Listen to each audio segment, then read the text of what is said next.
Entonces yo ahora les comparto la pantalla con la teoría que, que les mandé y les explico un poco sobre eso en particular. Después, sí, si quieren, seguimos con preguntas y demás para que no repasemos toda la teoría de vuelta.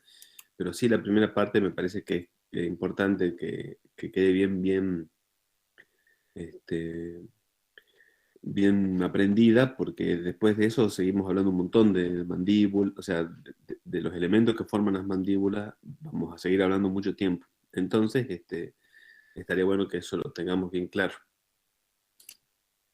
Entonces, vamos ahí.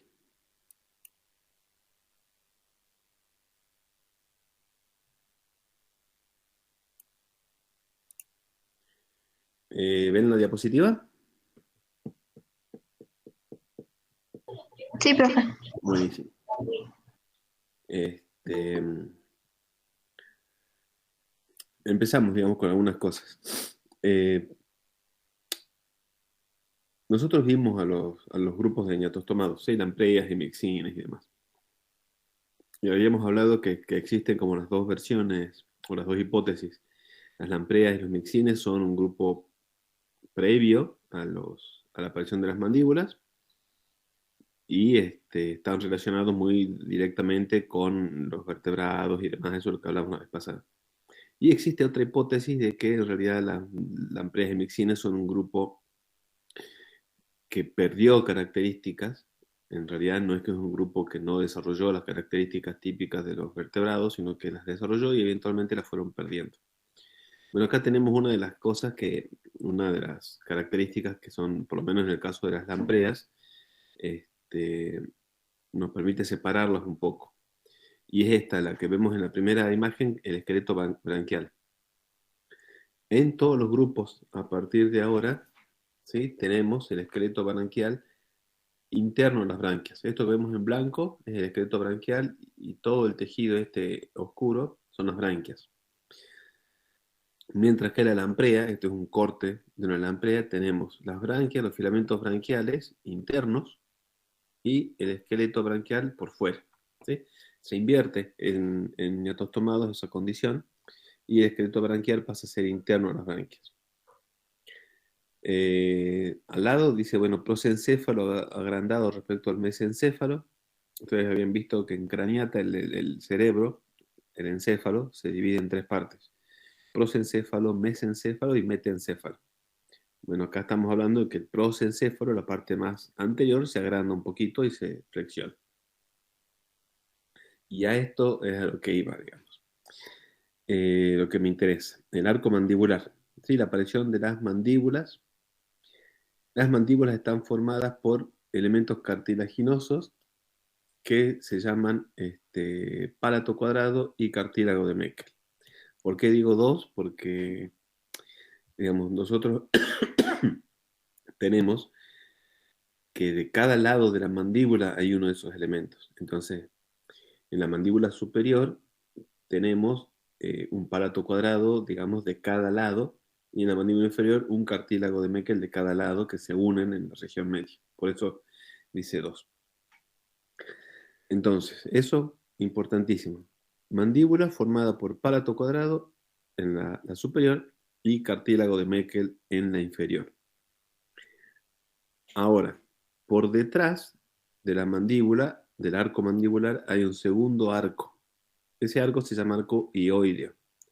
Y ese arco hioideo es importantísimo porque, en principio, va a participar en la sujeción de las mandíbulas al cráneo, al neurocráneo, al condocráneo, perdón.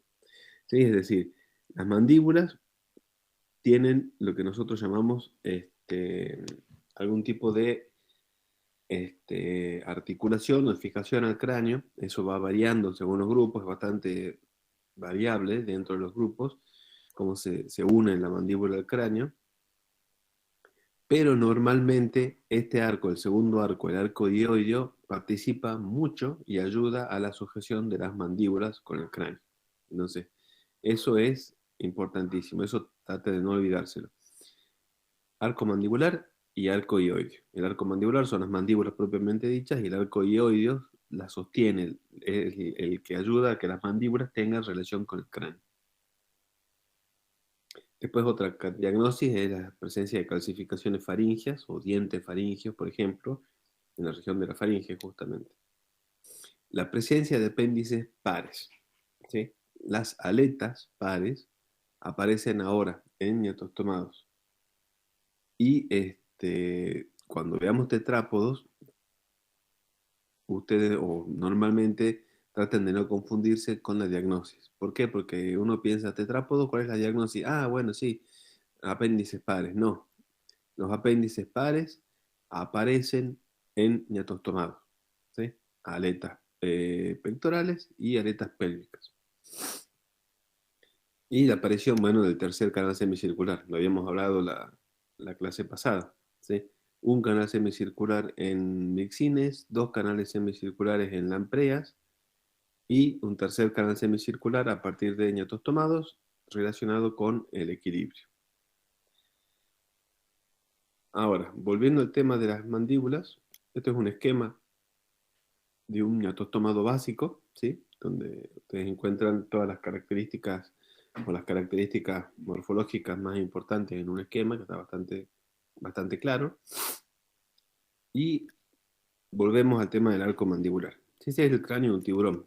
El cráneo de un tiburón lo que tiene de ventaja es que no tiene ningún otro elemento, ¿sí? El cráneo del tiburón es un cráneo que es todo cartilaginoso y que posee a la vista, digamos, todos los elementos de las mandíbulas que se pueden ver fácilmente.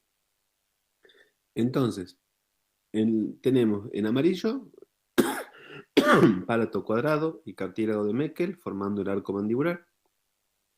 Asociado al arco mandibular encontramos dientes, ¿sí? Eso también es importante.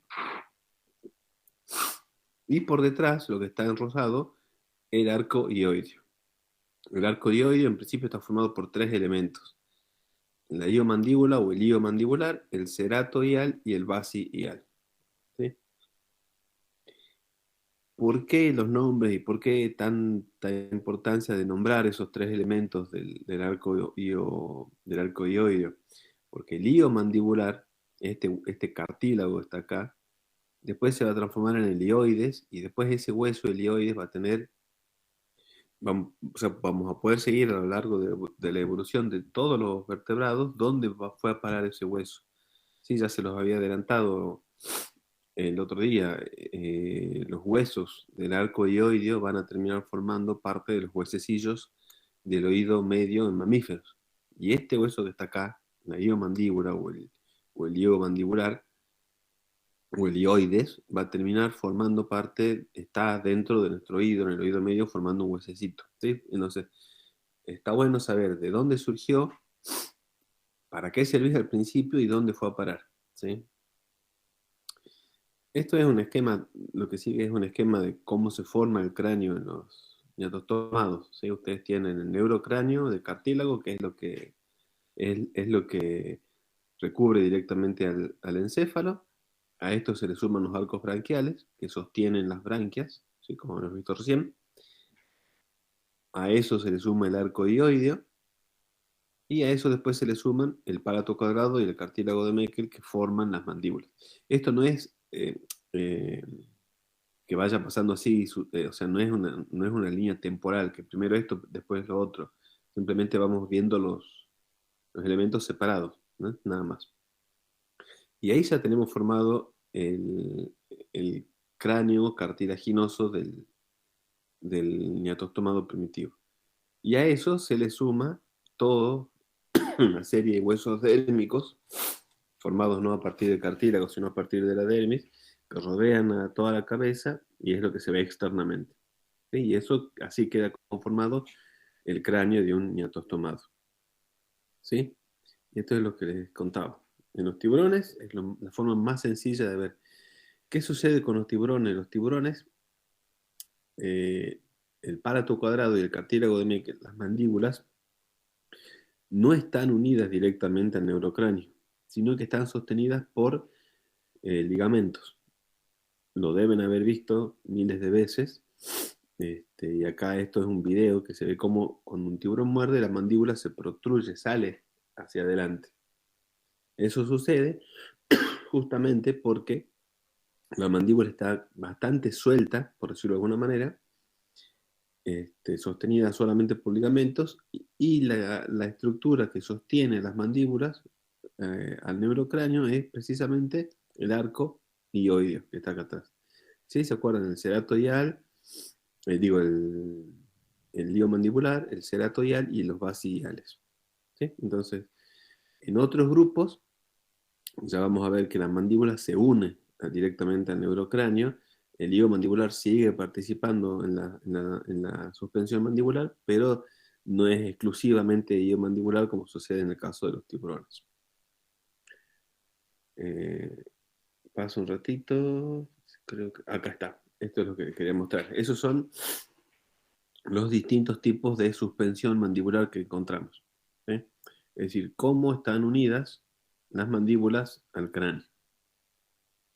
Este, Empezamos con una que es la más básica, podría decirse, que se llama eoautostílica. Solamente sucede en animales, en peces que ya no existen, fósiles, como los placodermos y los acantodios. Tienen el palato cuadrado y el cartílago de Meckel, y el palato cuadrado y el cartílago de Meckel están unidos directamente al neurocráneo. ¿Sí? O sea, directamente no interviene otro elemento en la suspensión mandibular. Y esto que está acá en celeste es el arco hioideo. De ahí pasamos a la anfistílica. ¿Por qué anfistílica? Anfi, como ustedes saben, significa ambos, lo saben por anfibios. Y en muchos peces primitivos encontramos este tipo de suspensión. Se llama anfistílica porque el hilo mandibular está unido al neurocráneo y sostiene, aparte de la mandíbula, y el palato cuadrado también está unido al neurocráneo. O sea, hay una suspensión mandibular doble, tanto del hilo mandibular como del palato cuadrado.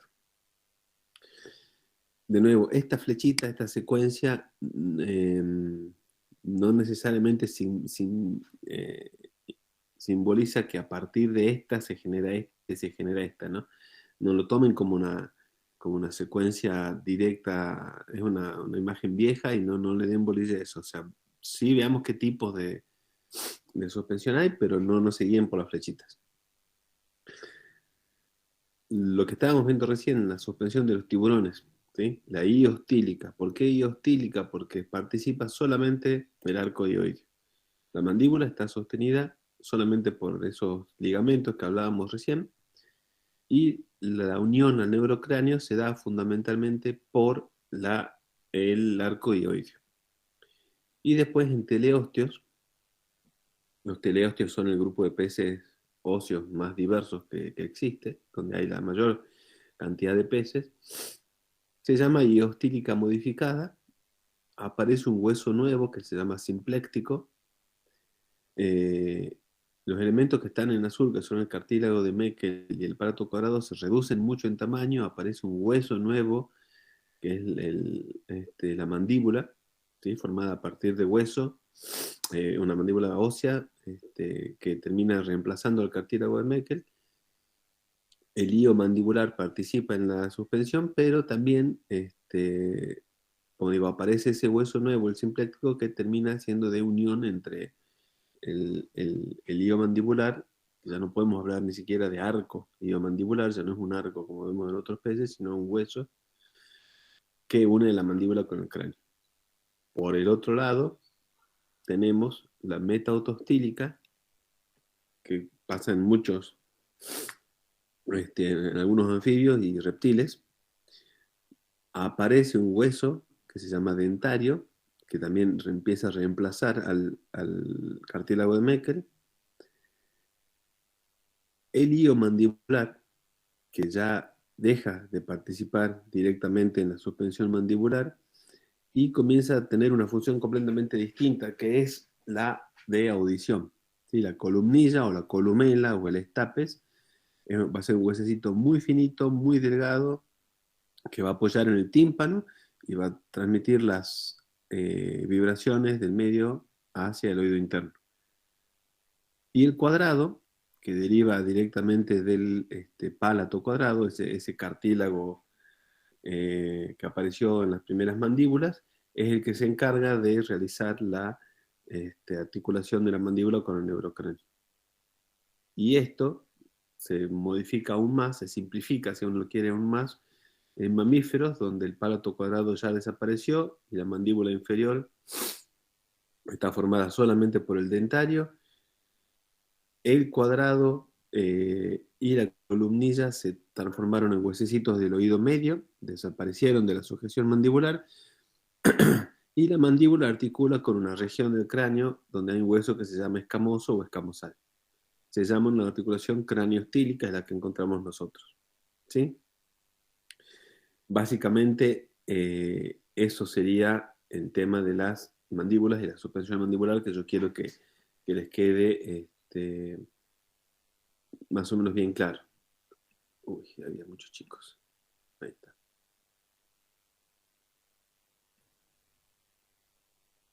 Sí, más o menos, sí.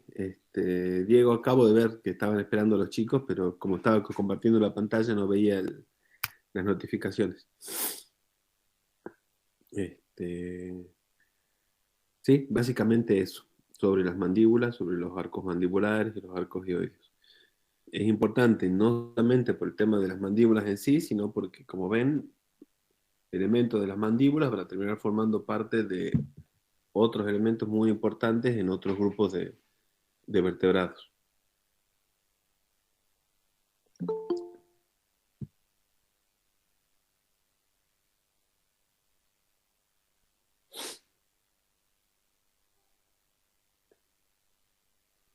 Sobre esto, sobre el origen, no, sobre las partes, los componentes de las mandíbulas y la relación con el cráneo, ¿hay algo que no se entienda muy bien?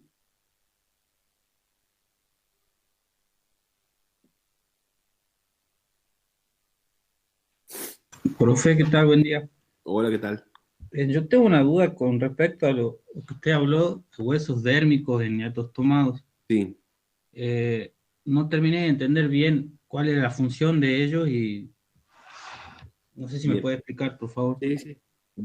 Vos en el cuerpo tenés, digamos, sin ser muy complicado, digamos, para no complicarlo más, vos tenés dos tipos de huesos en el cuerpo, de acuerdo al origen que tienen. Vos tenés los huesos que se forman de un cartílago, de un molde de cartílago, y tenés los huesos que se forman sin un molde de cartílago, que se llaman huesos dérmicos. Eh, por ejemplo, durante el desarrollo del organismo, vos tenés que los huesos largos, por ejemplo, los de las extremidades, eh, comienzan a formarse a partir de un molde de cartílago. Hay como una especie de barra de cartílago donde está el húmero o está el fémur, por ejemplo, y esa barra de cartílago sirve como base para que se empiece a formar el hueso a partir de ese molde de cartílago. Esos huesos se llaman endocondrales o huesos formados a partir de cartílago, ¿sí? Y después tenés otros huesos, fundamentalmente los huesos que son chatos, no los huesos largos en el cuerpo, como los que tenemos nosotros en el cráneo, por ejemplo, que no se forman en molde de cartílago, es decir, no hay un moldecito de cartílago sobre el cual ese cartílago se va calcificando, osificando y transformando en hueso, sino que se forman a partir de como plaquitas en la dermis. Esos son los huesos dérmicos. Todos los huesos que rodean el cráneo de los ñatos tomados son huesos dérmicos. Vos tenés un cráneo cartilaginoso que envuelve al cerebro, que ese después finalmente termina osificándose y demás, y por encima de ese neurocráneo formado a partir de cartílago, tenés toda una serie de huesos dérmicos formados a partir de la dermis que protegen a todo el sistema, a todo lo que está por debajo, a todo el neurocráneo y el encéfalo. O sea, la función principalmente es protección, ¿sí? Porque son huesos bastante rígidos y en algunos casos vamos a ver que ahí se forman huesos muy pesados el neurocráneo óseo cada vez termina siendo más pequeño y la caja craneana queda formada fundamentalmente por esos huesos térmicos más un poquito de esos huesos formados a partir de cartílago, ¿sí? Más Sí, o menos esa es la idea. Eh, Toda la parte eh, del neurocráneo que rodea el cerebro y las mandíbulas y los arcos branquiales están formadas a partir de cartílagos, son huesos endocondrales. Y todo lo que por fuera los recubre son huesos dérmicos. ¿Sí? y eso es lo que usted dijo que los tiburones no tienen, los huesos dérmicos que recubren. El tiburón no tiene hueso primero, el esqueleto es todo cartilaginoso Sí, y no tiene nada que lo recubra. Entonces, cuando vos ves el cráneo de un tiburón, lo que estás viendo es el neurocráneo y el cráneo de las mandíbulas, los cartílagos, así tal y como son, sin ningún recubrimiento. bien, Vos ves el gracias. cráneo de un pez óseo, por ejemplo, vos lo que ves por fuera son los huesos délmicos. Vos no ves el neurocráneo. Tenés que empezar a sacar los huesos, esos huesos en forma de placas, para encontrar por debajo recién el neurocráneo. ¿Sí? Por ejemplo, no sé si han tenido la oportunidad de ver en algún momento un cráneo de un pez, eh, los huesos. Sí, Bueno, vos, por ejemplo, tenés algunos como un surubí o como un dorado, una cosa de esas, tenés que los huesos que están por fuera tienen, se llama ornamentaciones, ¿viste? No son lisos, tienen rayitas, tienen un montón de detalles. Bueno, todo eso es hueso dérmico, todo. Los huesos que tapan el opérculo, todo eso son huesos dérmicos. El cráneo de los peces es re complicado porque tiene una gran cantidad de elementos, un montón de huesos.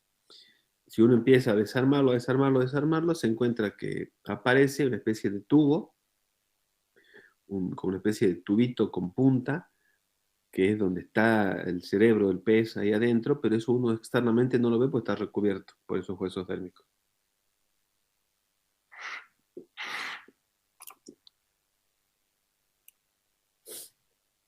¿Sí? gracias, profe.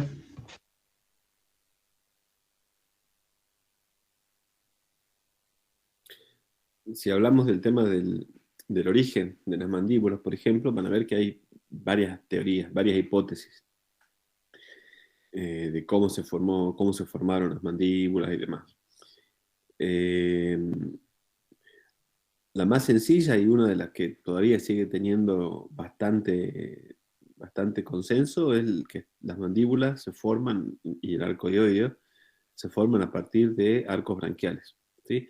De arcos branquiales, de cartílagos que sujetaban a las mandíbulas, perdón, a las branquias. Entonces, la hipótesis, la primera, dice que el primer arco branquial le dio origen a las mandíbulas y el segundo arco branquial le dio origen al arco dioideo. Este, hay otras hipótesis, hay una hipótesis que dice que las mandíbulas son una estructura que se formó de nuevo, digamos, es decir, de nuevo en el sentido de son elementos nuevos que no derivan de otros elementos. Este, hay una hipótesis que es como una especie de origen mixto de mandíbulas, arcos branquiales por un lado y otros elementos sumados posteriormente. Digamos, de hecho hay algunos, ya estamos entrando en terreno que por ahí no hace falta que entremos, pero hay algunas opiniones que dicen, bueno, las mandíbulas quizás se han formado, no han aparecido solamente una vez, sino que han aparecido más de una vez en el desarrollo evolutivo de los vertebrados. Entonces, podríamos encontrar quizás mandíbulas, o que las mandíbulas no son homólogas entre todos los vertebrados. Pero son hipótesis que son, la verdad, a veces complicados de comprobar. Entonces nosotros nos quedamos con eso. ¿Sí? Por ahora, la hipótesis más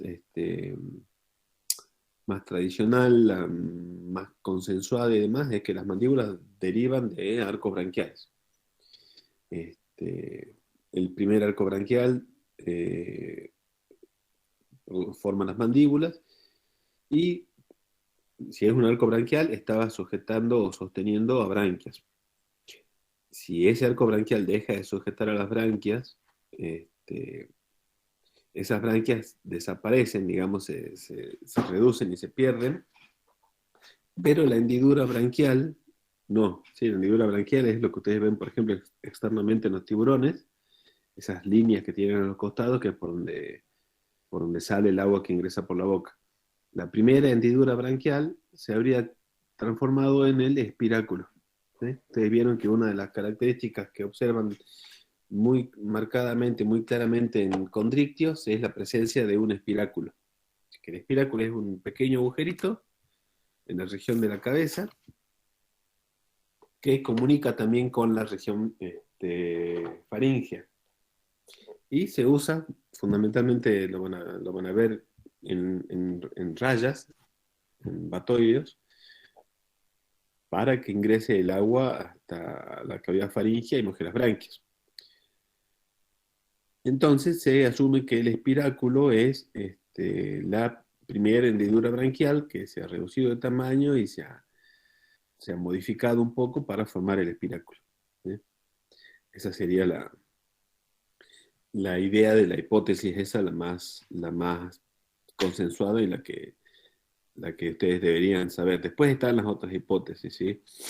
Hay una hipótesis que habla del cartílago velar, que el cartílago velar es el velo es una hojita de tejido muy, muy suave que se encuentra en la faringe de las lampreas, y ese cartílago velar está sostenido, ese velo está sostenido por un cartílago velar. Algunas hipótesis dicen que los elementos de ese cartílago velar son los que habrían probablemente dado origen a las mandíbulas, ¿sí? Este, como ven, digamos, son varias hipótesis. Como les decía, las mandíbulas que se forman de la nada, es decir, mandíbulas que aparecen este, a partir de, o sea, generan elementos nuevos eh, que no derivan de otras estructuras, ¿sí? Este, Básicamente lo que tenemos entonces es eso, ¿sí? La hipótesis del origen a partir que se llama de la homología serial, que dice que las mandíbulas son formadas a partir de branquios, de los arcos branquiales, y después tenemos una hipótesis que, como les decía, es una especie de mezcla de ambas, donde a partir tenemos que las mandíbulas siguen formándose a partir de los arcos branquiales, pero además participan elementos cartilaginosos del neurocráneo, ¿sí? Eso se basa en que en algunos ñatos tomados, fundamentalmente en condrictios, encontramos por, por fuera de las mandíbulas unos elementos que se llaman cartílagos labiales, ¿sí? Esto es entrar mucho en anatomía, yo lo sé, simplemente yo lo que quiero es que sepan que hay otras hipótesis, digamos, nosotros no podemos pretender ni esperar que ustedes tengan ese manejo de anatomía porque no es el objetivo de la materia, ¿sí? Pero bueno, lamentablemente hay términos o hay cosas de las que no podemos escaparnos. En el caso de estos cartílagos labiales, se supone que esos cartílagos labiales serían contribuciones del neurocráneo, ¿sí? De elementos del neurocráneo que se suman a los arcos mandibulares. Básicamente sería eso. ¿Sí? Estas serían las hipótesis con las que contamos.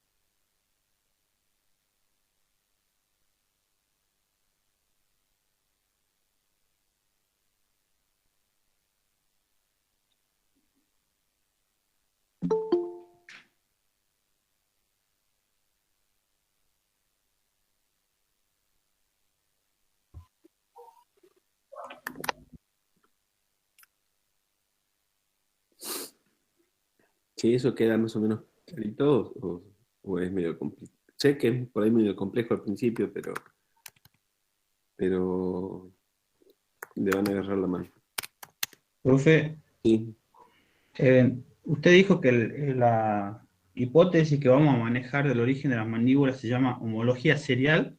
sí. La hipótesis de la homología serial es esa que dice que primer arco branquial, Sí, mandíbula. Segundo arco branquial, arco dioides. bien, gracias. Es una de las más viejas, digamos, una de las primeras que se propusieron. Y bueno, sí, todavía se mantiene en muchos sentidos. Hay hipótesis nuevas, hay otras miradas sobre lo mismo, pero de nuevo, para no complejizar mucho el tema, nosotros como que tomamos esa como la central y vemos cuáles son las hipótesis alternativas que se han ido proponiendo. Homología serial. ¿Cómo? Sí, hipótesis de homología serial, este, es la que es esa, ¿no? La de homología serial es la que dice que el primer arco branquial son las mandíbulas y el segundo son el arco dioides. Es eso.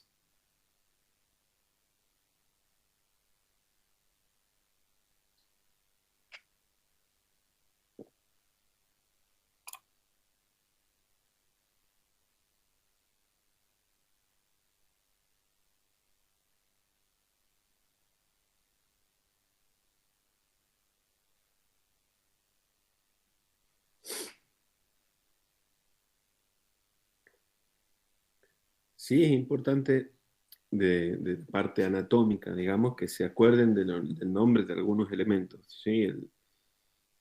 El palato cuadrado y el cartílago de Meckel, que son los que forman la mandíbula al principio, y en particular del arco dioideo. ¿Sí? En el arco dioideo tenemos el hilo mandibular, que como vieron es el que después va a ir cambiando de función, va a dejar de formar parte de la suspensión mandibular y va a terminar formando parte del oído medio. ¿Sí? Entonces eso es importante, que esos nombres, por lo menos de esos elementos, sí los tengan. Y también está bueno el tema de la idea de cómo habrían surgido las mandíbulas. ¿Sí? Hay una hipótesis que dice que las mandíbulas surgieron no con función alimenticia, sino más bien con una función de ayuda a la respiración, ¿sí? Una función ventilatoria. Este, la hipótesis esa, más allá de la formación anatómica de las mandíbulas, lo que plantea fue que las mandíbulas surgieron para ayudar a los animales a realizar un movimiento de apertura y cierre de la boca, y ese movimiento de apertura y cierre de la boca les haría generar una corriente de agua que penetre en la cavidad faríngea, moje las branquias y los ayude a respirar. ¿Sí? Por eso es una función ventilatoria. Ahora, por ejemplo, lo que se plantea es un escenario evolutivo. ¿Qué se llama un escenario? Un escenario es,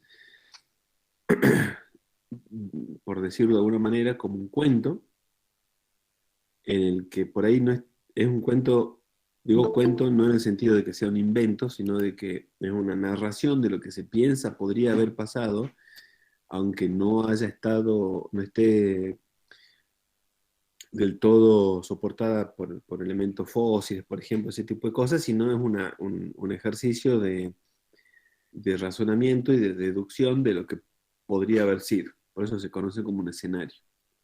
En este escenario lo que se dice es, bueno, los primeros premandibulados, animales que todavía no tenían mandíbulas, empezaron a desarrollar esas estructuras, ¿sí? Para ayudarlos a,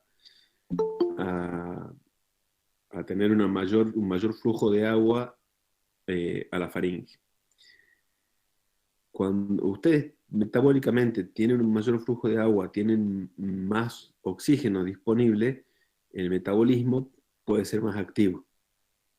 Si a eso le sumamos que también aparecieron las aletas pares, ¿se acuerdan? El hecho de que hayan aparecido las aletas pares, de repente les ayuda y mucho a la natación. ¿Sí? El tema de las aletas pares Fundamentalmente son estabilizadores que les permiten a los animales que nadan ser mucho más eficientes al momento de nadar. Si ustedes ven nadando una lamprea o nadando un mixín, o por ejemplo una serpiente o algún animal que no tiene aletas, nadan por movimientos ondulatorios, más o menos, son más o menos eficientes, pero no se compara con el control que tiene un pez o un tiburón, por ejemplo, al movimiento durante la natación.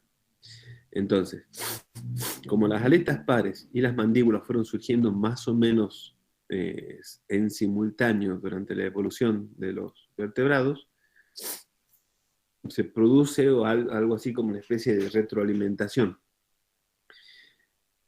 Seguimos la idea esa de que las mandíbulas surgen como una estructura ventilatoria que les permite respirar mejor y tener más oxígeno disponible y aumentar el metabolismo. Eso a su vez les permite moverse más. Y el movimiento ese, al estar ayudado por las aletas pares, se vuelve mucho más eficiente. Y de repente, en algún momento, no de repente, pero en algún momento, esas estructuras ventilatorias que les permitían abrir y cerrar la boca, además comienzan a ser útiles para la captura del alimento. Por ejemplo, la inmensa mayoría de los peces óseos no usan las mandíbulas para morder o arrancar pedazos de presas, como hacen los tiburones, por ejemplo, sino que las mandíbulas fundamentalmente sirven, la alimentación de los peces óseos se da por succión. Abren muy fuerte la boca, muy grande la boca, producen una corriente de agua que ingresa a la boca y las mandíbulas se cierran más que nada para evitar que la presa se escape, antes que para morderla.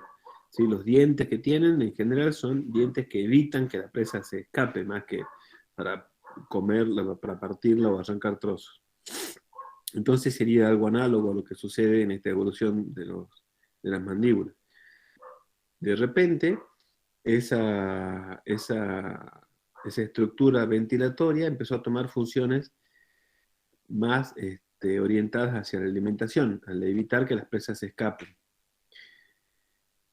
Eso produce que el animal se pueda alimentar mejor, pueda aumentar de tamaño, pueda nadar más rápido, y de repente, al empezar a nadar más rápido, como sucede con los tiburones, la corriente de agua que ingresa por la boca ya ingresa sola, por el solo movimiento del animal.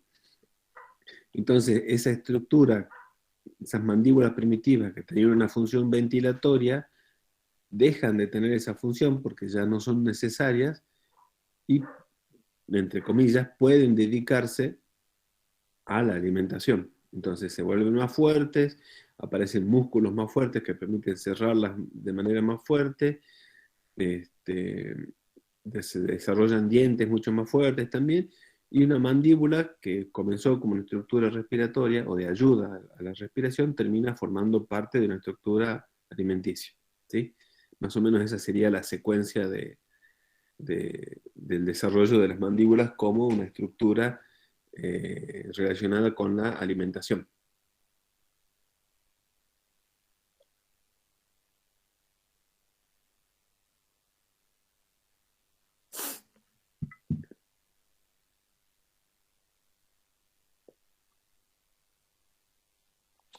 ¿Sí? Más o menos eso también se entiende. Sí, sí, sí, sí. Sí. Buenísimo.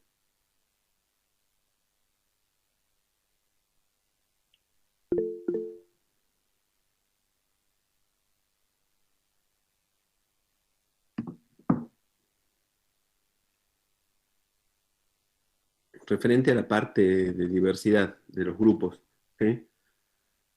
Han podido diferenciar bien los grupos. En este caso es bastante sencillo, en Chondrichthyos es bastante sencilla la taxonomía, son bastante fáciles de identificar y de, de distinguir, digamos, entre sí, quimeras de celáceo y patoides de tiburones, son bastante sencillos, no hay mucho problema con eso, son bastante fáciles. Se complica mucho más en peces, pero por ahora es bastante sencillo.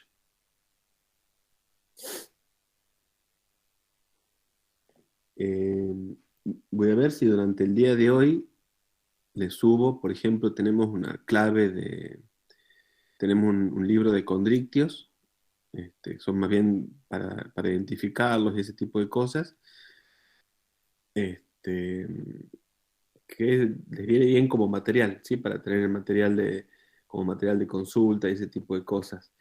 Y un par de artículos que por ahí también tienen que ver con aprovechamiento comercial de estos animales.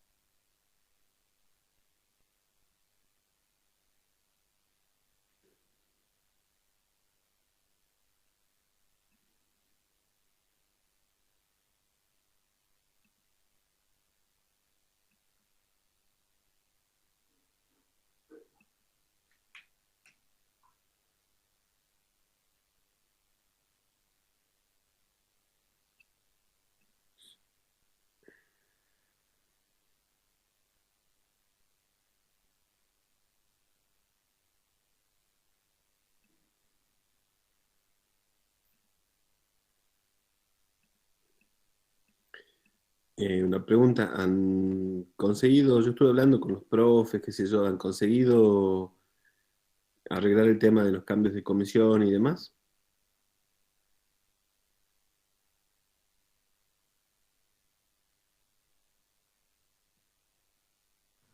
En mi caso, yo sí pude, profe. Ah, buenísimo, Sí, buenísimo.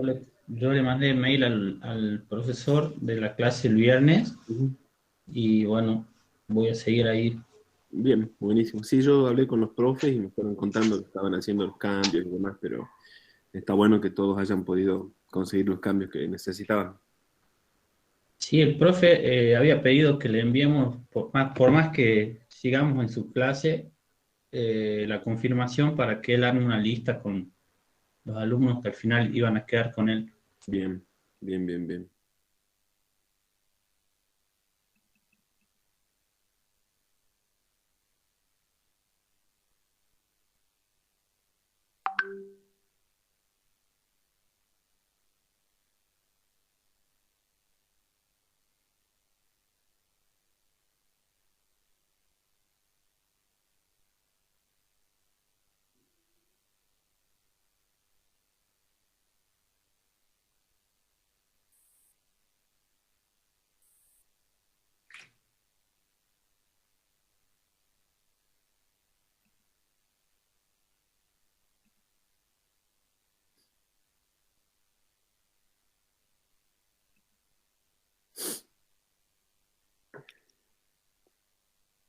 ¿Algo más? ¿Alguna otra duda de algo?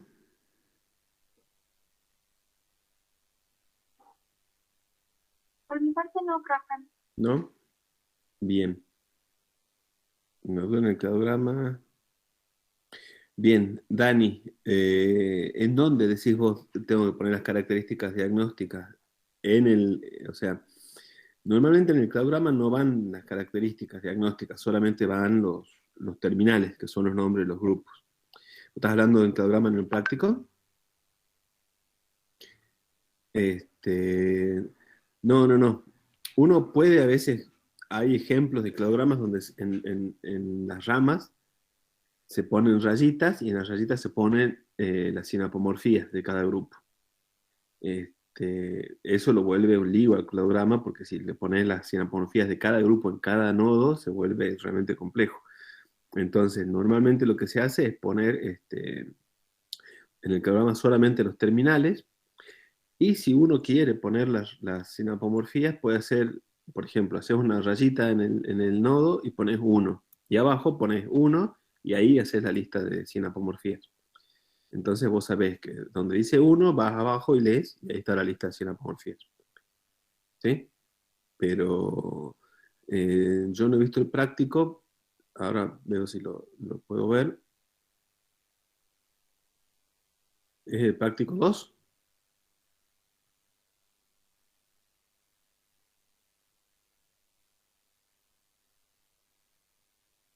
Completa el siguiente cladograma. Sí, si es el ejercicio uno que dice complete el siguiente cladograma, este, no dice nada, así que yo asumo que van solamente los grupos. solamente los grupos que faltan, porque faltan dos grupos, ¿sí? Tres. Faltan tres terminales. En el cuadro comparativo de Lampreas Mixines, para que lo abra ese práctico. Pero probablemente lo que quiere, lo que se refiere con barbas, a ver, acá tengo el...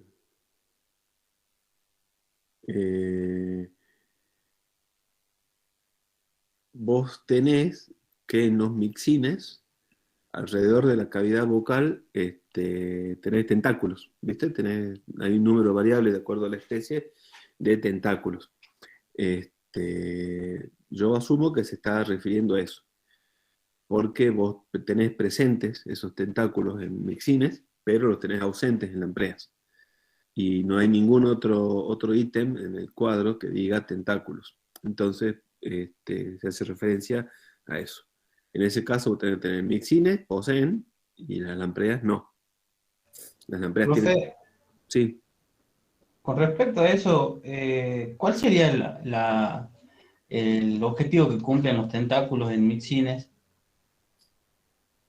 Y mirá, o los la mixines función? son, como hemos visto, son fundamentalmente carroñeros, ¿sí? Sí. Pero también eh, pueden llegar a ser predadores de animales. Los tentáculos fundamentalmente, de lo que yo he leído, tienen una función sensorial, ¿sí? Vos fíjate que los mixines tienen los ojos completamente reducidos, no como las lampreas, que son bien claritos. Esa es otra de las diferencias que está en el cuadrito. Entonces, de hecho, muchos mixines viven en zonas donde no hay luz. Entonces, los tentáculos fundamentalmente vienen a suplir la función, no a suplir la función de los ojos, pero son órganos sensoriales, ¿sí? Que les permiten sentir, además del olfato, de sentir el alimento.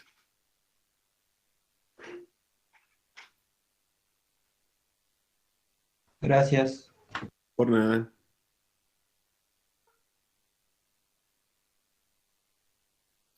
También en ese cuadro, fíjense que dice aberturas branquiales externas e internas. En el caso de los mixines, recuerden que las aberturas branquiales son internas y abren todos los orificios branquiales por un solo poro, ¿sí? Mientras que en las lampreas, ustedes tienen que las aberturas branquiales son externas. Ustedes ven las aberturas branquiales. En los mixines, ustedes tienen la línea de poros de las glándulas mucosas a lo largo de todo el cuerpo y un orificio que es la salida de todas las aberturas branquiales, que son internas.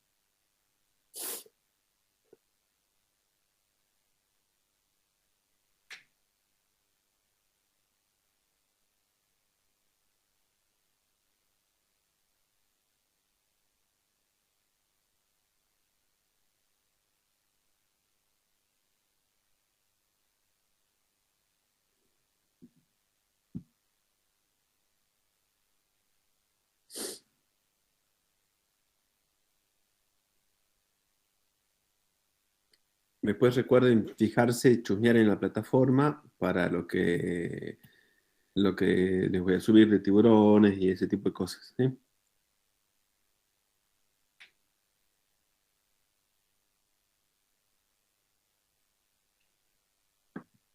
Bien, gracias, profe.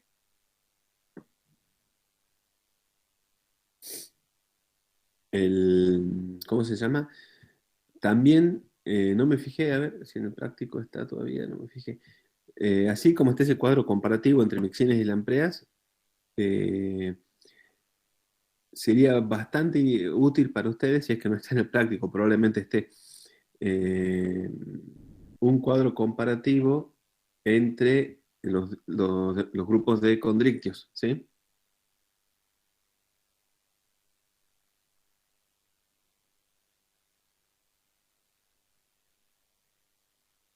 Sí, sí, lo tenemos en Ah, el trabajo perfecto, práctico. perfecto, perfecto. Bueno, porque eso después los ayuda muchísimo al momento de estudiar.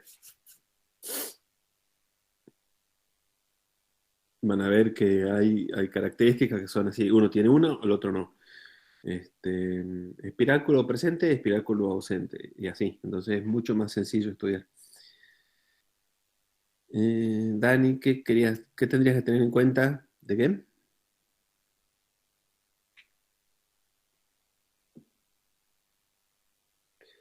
Ah, en el cuadro. Y, por ejemplo, en el caso de los condictios, que vos tenés holocéfali y el elasmobranqui, yo haría uno entre esos dos.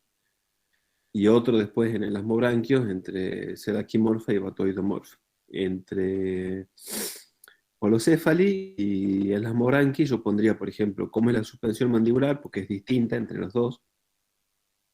Si hay opérculo o no hay opérculo, porque los holocéfalos tienen un opérculo.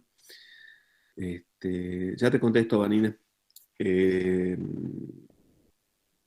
Cómo son los dientes, en unos son de una manera, en otros son otra, qué pasa con el espiráculo entre los céfalos y el asmobranquios, ese tipo de características más bien tirando a características morfológicas externas, fundamentalmente.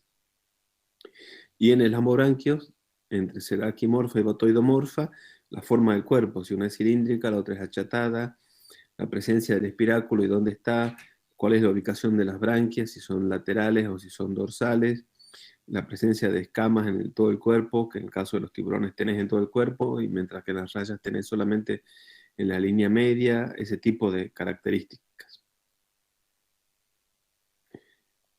Y Vanina, cuando habla de desarrollo ontogenético, el desarrollo ontogenético es el desarrollo del embrión. ¿Sí? Se le llama ontogenia al desarrollo del animal desde el huevo hasta que nace, podríamos decirlo de alguna manera. ¿Sí? Este, en el caso de eso, lo acabo de ver, desarrollo ontogenético, no sé si estaba en el práctico 2. Profe, entonces el otro cuadro que podemos hacer es entre los tiburones y las rayas, o sea, el Selaki y la Batomorphy. Exacto, sí, sí, sí. Ah, bien, gracias. Que ahí también los diferencias bastante fácilmente por la morfología. Claro, bien, profe, gracias. Eh, Termino de ver con Manina. Decía, lo del desarrollo ontogenético es eso, no me acuerdo, creo que era entre el cuadro de Lampreas y Mixines.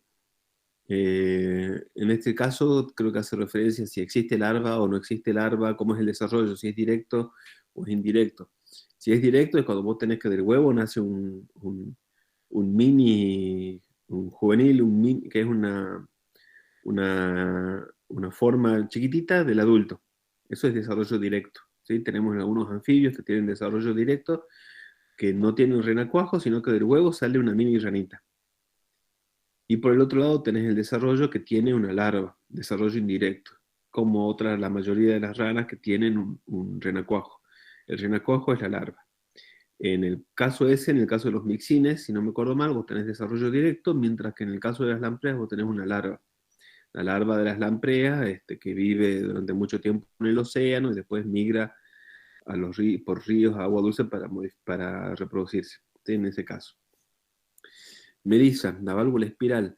La válvula espiral es justamente una válvula, o sea, a ver,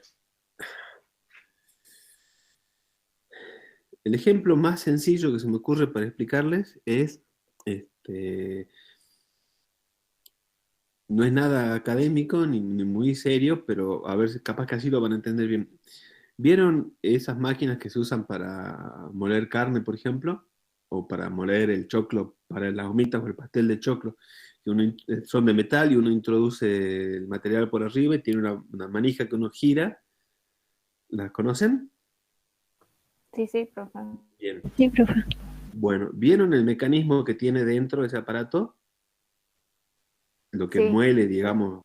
Bueno, la válvula espiral es algo muy parecido a eso. Tiene una estructura que tiene esa forma, por eso se llama espiral, porque parece una espiral, y está dentro del tubo digestivo, dentro del intestino de los condrictios. Eso es la válvula espiral.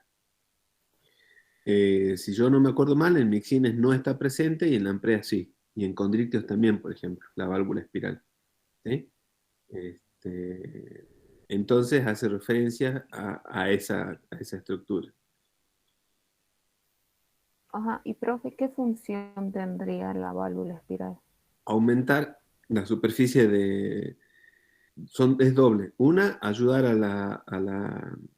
la digestión mecánica, y otra, aumentar la superficie de absorción. Ok, gracias. Este, ahora les muestro.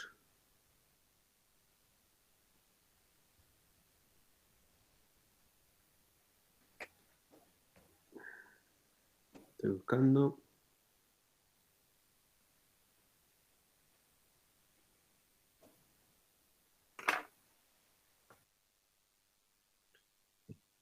Ahora les comparto la pantalla y les muestro.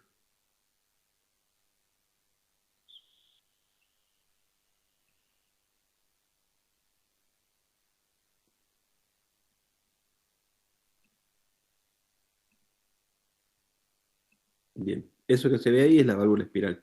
Es un intestino de un tiburón, supongo, y por dentro la válvula espiral. ¿Sí? Y ahí, acá tienen la válvula espiral por fuera, digamos, del intestino. ¿Sí? En un esquema de un tiburón, ¿sí?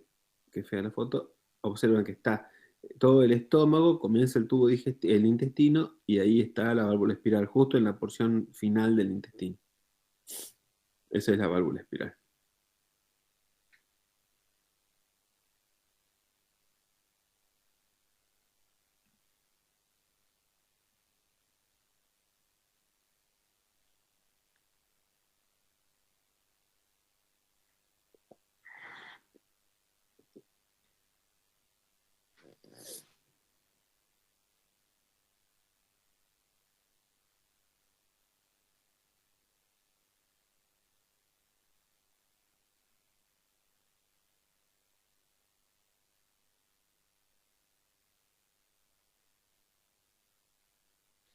Fíjense, en el práctico 2, en el punto 5, dice, haga una lista de características diagnósticas que puede observar en los ejemplares de los siguientes grupos. Me imagino yo que los profes lo deben haber, y no han tenido práctico todavía, van a hacer énfasis en eso.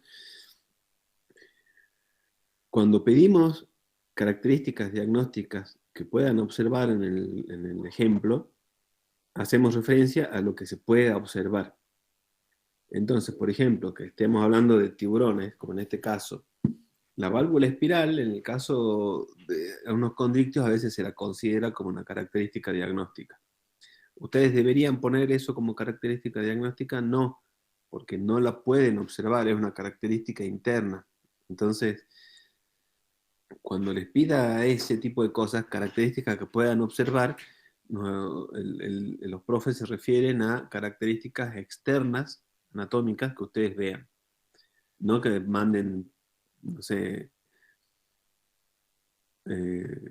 4 clústeres de genes Hox. No, eso no. Está bien que es una característica diagnóstica, sí, pero no es una característica que se observe en el bicho, a simple vista, externamente. Entonces, fíjense en eso de cuando tengan que completar, de que sean características que se observen en el material. Si ustedes, o sea, características que si ustedes tuvieran el organismo delante de ustedes, las pueden ver, y no haciendo referencia a características internas que no las ven en el material.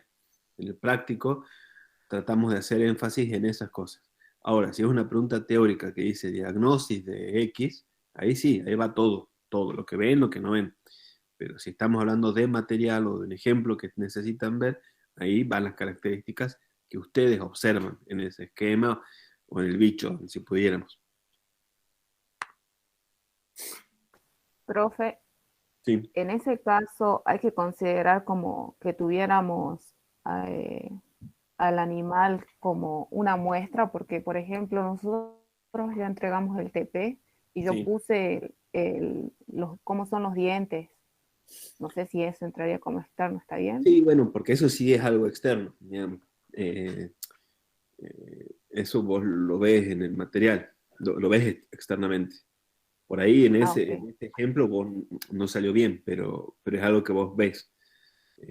Me imagino que sí, que está bien, pero como te digo, o sea, Ok. puesto válvula espiral o arco branquial formado por cerato yal, base yal, y eso no, porque eso es algo que no lo vas a ver directamente en el material. Sí, sí. Gracias, profe.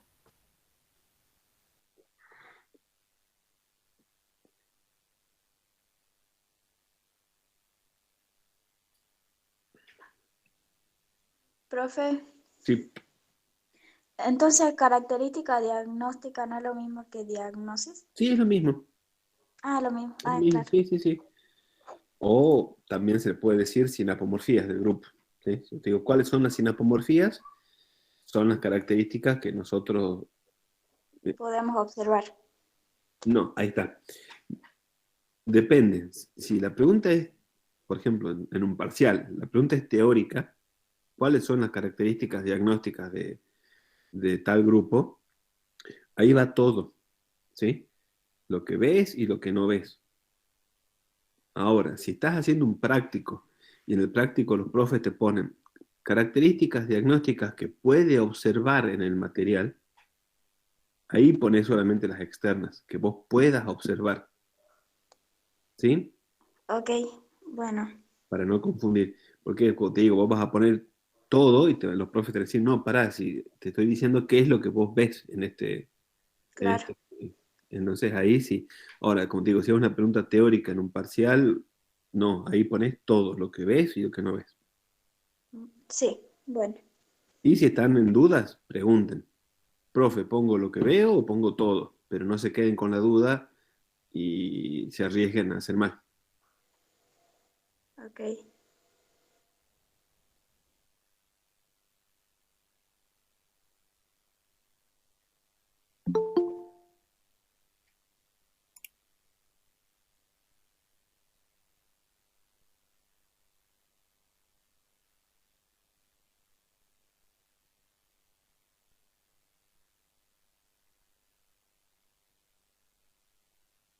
Ese tipo de dudas, nunca se queden con esas dudas. O sea, no pregunten, por supuesto, no pidan las respuestas, pero si no entienden qué se les está pidiendo o no están seguros, pregunten, ¿sí? Eh, no se queden, ay, ¿qué tengo que poner esto o aquello? No, pregunten. No se arriesguen, como les digo, a poner algo mal simplemente porque se confundieron o no está clara la consigna o lo que fuere. Entonces pregunten, profe, ¿pongo todo o pongo solamente lo que veo? ¿Sí? Así tal cual. Dani, recién alguien levantó la mano y se me fue recién el aviso. Este, el tema de los tiburones con muchos dientes y se van cambiando solos. Eh, ¿A qué se debe? ¿A qué se debe? Este, realmente tendría que buscarlo para averiguar si se sabe realmente por qué. Este, no es el único grupo que cambia los dientes, porque hay otros grupos que cambian los dientes, solo que es el único grupo que los cambia a lo largo de toda la vida. ¿Sí? Vos sabés que hay organismos que tienen difiodoncia, como los mamíferos, que tienen dos series de dientes, lo que nosotros llamamos dientes de leche y los dientes definitivos, pero bueno, se cambian una sola vez en la vida.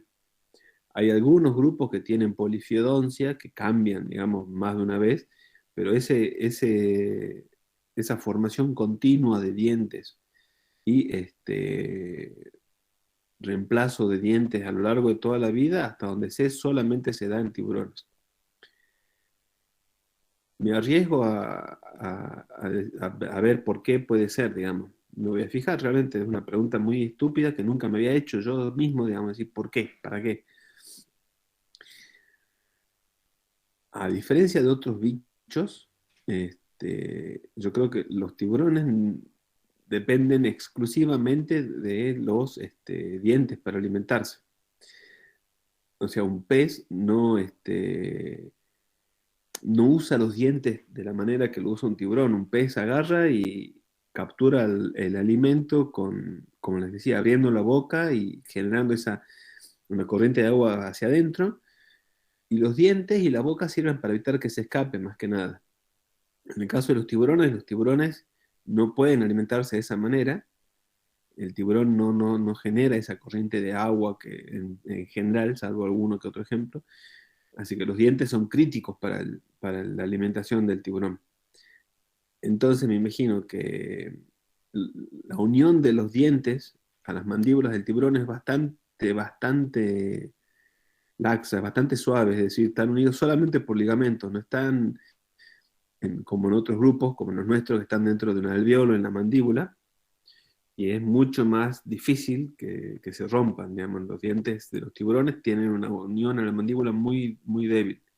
Entonces, de hecho, un tiburón muchas veces pierde dientes cuando muerde. Entonces, si un tiburón de repente al cabo de un tiempo se quedara sin dientes o muy pocos dientes,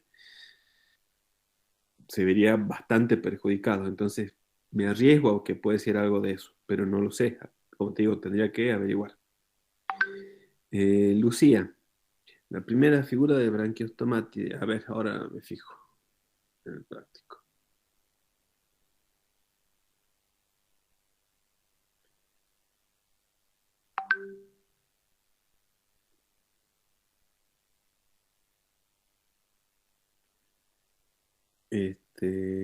Me pregunta si es el atrio. Yo más bien diría que Lucía sería la segunda flecha, ¿verdad? La primera es el velo. Y la segunda, yo pondría, sí, faringe o cavidad atrial. Faringe por ahí va más, pues la cavidad atrial es lo que va todo por detrás. Entonces yo podría, por ejemplo, faringe. Y la flechita que está abajo, profe, es un sector gris que también están las gónadas dentro de ese sector gris. Lo que es gris, vos fíjate, si seguís el dibujo, eso termina en una cloaca. Entonces el tubo digestivo. Muchas gracias, profe. Por nada.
¿Alguna otra duda del práctico también? ¿De alguno de los prácticos?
A ver, ¿quién es?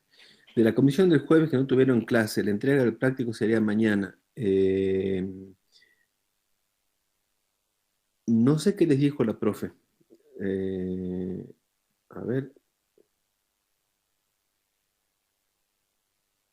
en el mensaje que ella mandó diciendo que se adhería al paro, dice, los temas de trabajo práctico número 1 los veremos en la clase de repaso programada antes del primer parcial. No dice nada acerca de la entrega del práctico. Mañana tendrían el primer práctico, así que deberían consultarle a ella cuándo van a entregar el primer práctico, si en la clase de repaso o mañana. Dudo que mañana, probablemente en la clase de repaso. ¿El grupo Cordata sería lo mismo que Eucordata? No, no es lo mismo. Vos tenés Cordata, es el grupo, el primero, y Eucordata incluye, o sea, dentro de Cordata tenés, por ejemplo, los tunicados y demás. Y en Eucordata ya tenés cefalocordata. No son lo mismo Cordata que Eucordata. ¿Sí? Ya me fijo en el práctico 1 a ver qué dice, pero en principio te digo que no son lo mismo.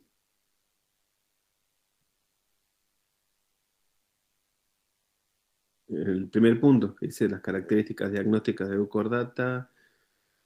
Claro, sí, sí, no, no son lo mismo. Son dos grupos distintos. Cordata incluye a Eucordata.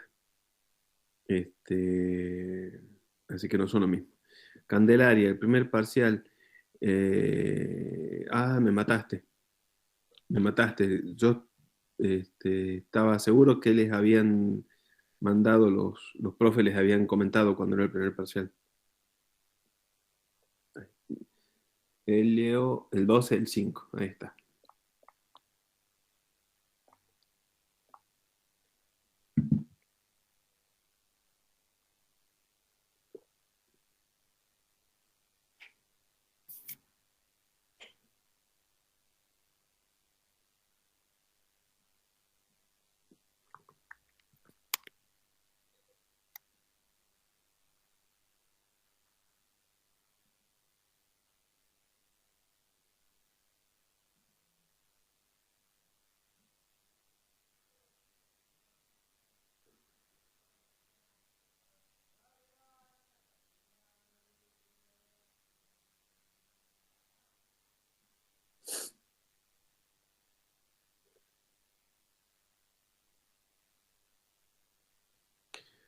¿Los TP son corregidos? Sí, o sea, corregidos con nota, no. Pero sí son corregidos para ver cómo están. Sí, el profe, yo hablé con el profe la semana pasada y me dijeron que ya tenían listo el programa, que estaban viendo el tema justamente de arreglar los prácticos y que se iba a subir. No sé por qué no lo subieron, ya lo voy a consultar. Pero sí, la idea era que sí, que se iba a subir a la plataforma. Y los prácticos sí se corrigen, sí, sí. Fundamentalmente, o sea, se ve obviamente la presentación del práctico y que no haya errores gruesos y ese tipo de cosas. Pero el práctico no lleva nota en ese sentido.